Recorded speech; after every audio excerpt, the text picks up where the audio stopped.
Здравейте, пътешественици! Отново сме ние, Александър и Румяна, двойка пътешественици, които обожават да пътуват. Както в предните епизоди, така и в сегашния ще се говорим отново за Исландия, нашата любима държава. Помниш ли си нещо от този ден? Да ти кажа честно, ако не са видеята, тотално не мога да оправя в кой ден какво сме правили, защото всичко е много интензивно. Значи как стартира нашия ден? Ние между другото бяхме много фокусирани в един каньон, който се казва, мале, тези исландци, какви имена имат? Аз не мога да го кажа това нещо. Казва се Вджадраглюфур каньон. Между другото, този каньон е супер красив и точно когато бяхме ние беше затворен. Аз честно казано нищо не си спомням от началото на този ден. Дори ми се губи дискусията, която сме имали, за да отидем до там или не. Също спомниш ли защо не успяхме да видим това водопад? Не, аз не помня. Аз знаеш, че не го видяхме, нали? Не, аз не помня, че сме имали в плана такава спирка. Между другото, беше затворен, защото един симпатяга беше снимал клип там. Всъщност, да го покажем клипа. Нека само да вмъкна нещо много интересно, което исках да кажа за този каньон. Познай на колко години е каньона? 200. Нагоре. 500. Малко повече нагоре. 1000. 2 милиона! 2 милиона години. Този малко каньон повече съществува от преди 2 милиона години. Тогава, когато е била последната ледникова епоха. Нека да видим кадърче откъде. Давай.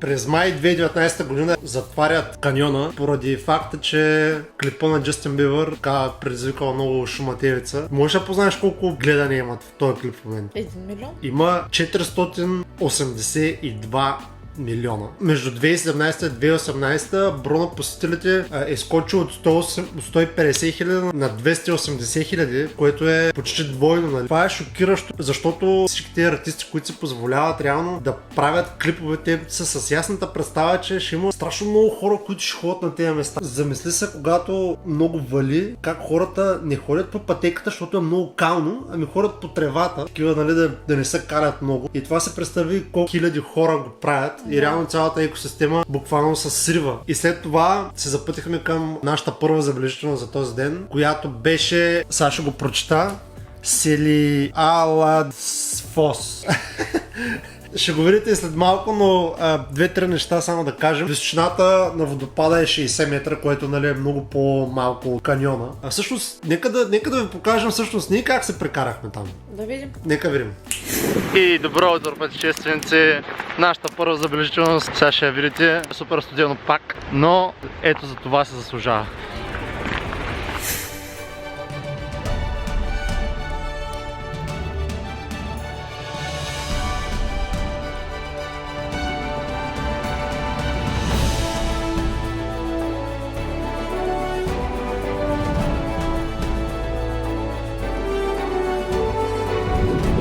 И минаваме под водопада, който е супер голям.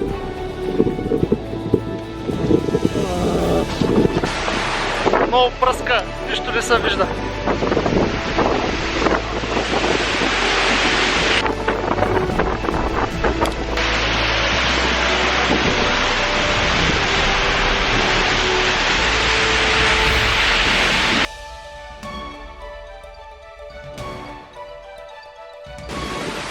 И под водопада сме.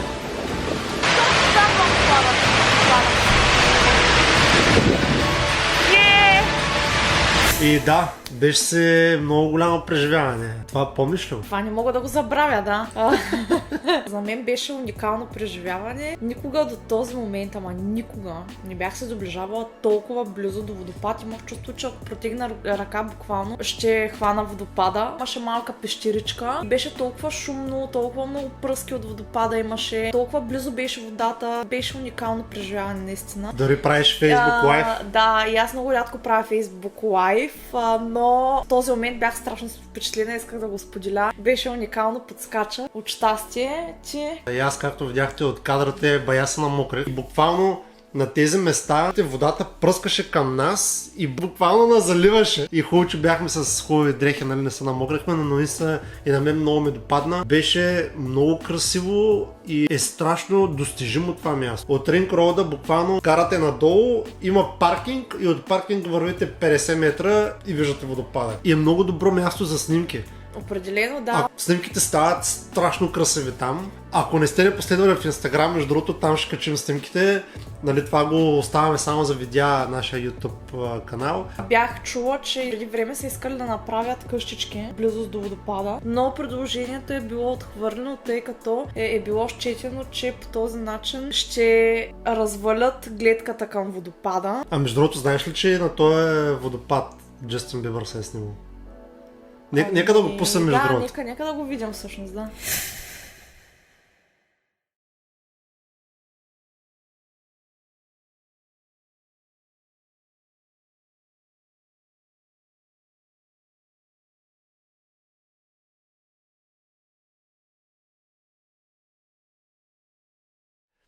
И тук трябва да спрем за момент и да кажем защо сме толкова шокирани. Защото на същия този клип, същия този пич, нека също да видим какво прави.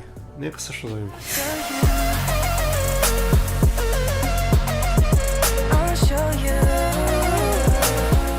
Учените са открили, че тези мъхове имат лечебни свойства. А този симпатяга се въркаля в тях. И забележете, година след това той отново има участие в разрушаването на това нещо.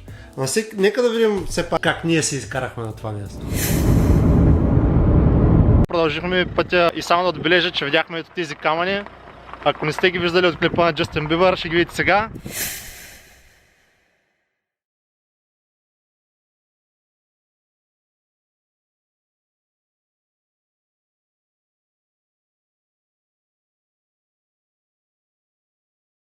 И те трябва да се възстановят супер много години от този клип. Върху тях това са вулканични камъни и върху тях има някакво такова като зеленина, покрито е супер яко. И сега ще видите нещо много интересно. Музика!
И ако трябва да сумираме, 2015 прави клип с 500 милиона гледания, отваря един каньон, убива екосистемата от мъховете и година след това отново има участие с скачания там 2016 година с едни девойки, дето ги видяхте, скачат, нали, и пак разбиват мъховете. Да, всъщност, когато е изригнал вулкан през 18 век в тази част на Исландия, количеството лава, което бълва, е с такива нечувани размери, че до ден днешен никъде по света не е имал по-голямо изригване с по-голямо количество излята лава. Тя се простира на 565 км. Това все едно е разстоянието от Бургас до София два пъти. Мисъл, приблизително два пъти. Това е страшно голяма площ с огромни размери. Това не мога направо да си го асимилирам, като си представя колко много площ е това нещо. Ами да, на мен беше много интересно, че тази огромна площ, на която се простира лавата, е покрита с мъх. Всъщност този мъх се е формирал толкова много години подред и той е толкова фин и деликатен, че много лесно може да бъде унищожен. Най-пагубно са казали хората, които разбират, е да скачаш върху него, както видяхме на клипа. Абсолютно забранено.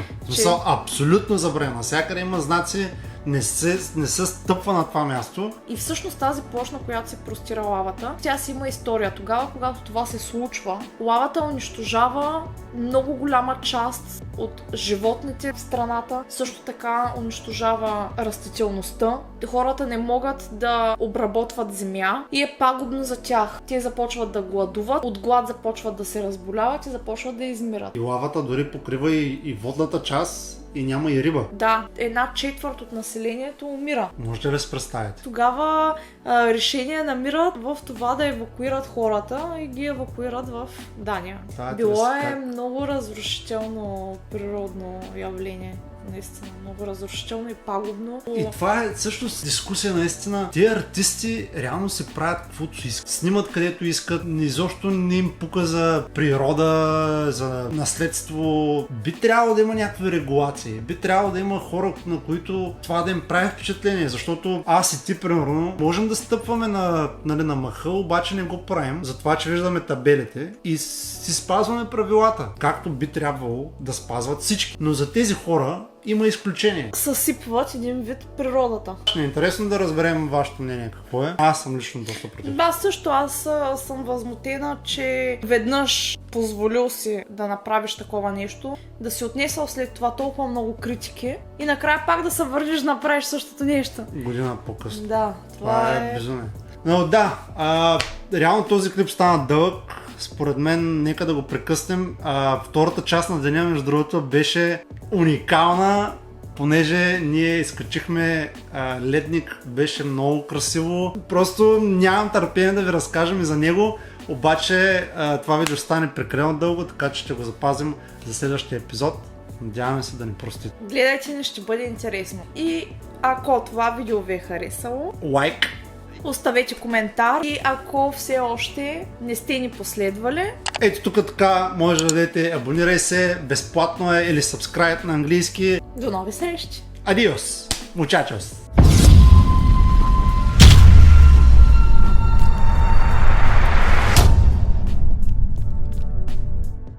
Можеш да си купиш природата. Бих си ги пуснал така да си ги слушам, докато примерно съм на работа или нещо такова, или докато бягам.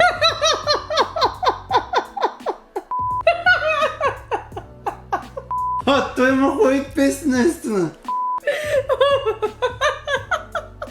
Просто ми става смешно, как се пускам Джастин Бибър. Ма той има много яки песни.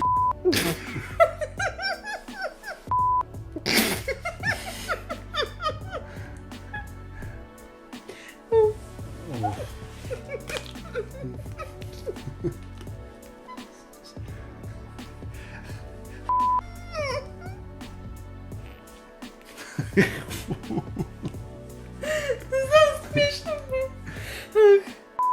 Хайде.